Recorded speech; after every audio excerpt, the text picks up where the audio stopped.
5ই August আমাদের জাতীয় জীবনে একটি ঐতিহাসিক দিন।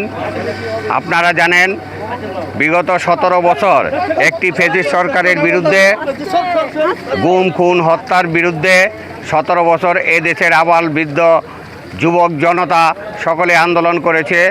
অবশেষে আমরা গত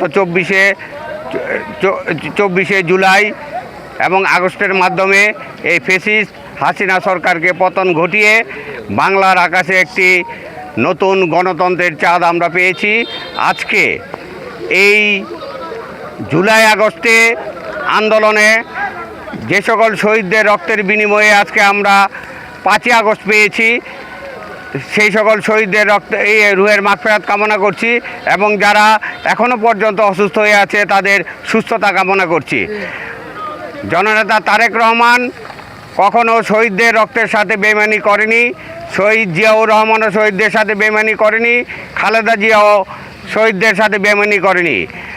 জননেতা তারেক রহমান ক্ষমতায় এসেছে মাত্র 5 মাস।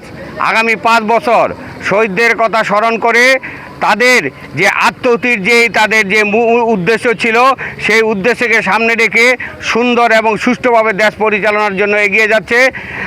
আমরা সর্বশক্তিমান আল্লাহর কাছে প্রার্থনা করছি তারেক রহমানের উপর এই খোদার রহমত বর্ষিত হোক এবং দেশ যাতে আগামী 5 বছর আমরা সুষ্ঠুভাবে তারেক রহমান পরিচালিত করতে পারে, এই আমার প্রত্যাশা। ধন্যবাদ সবাইকে।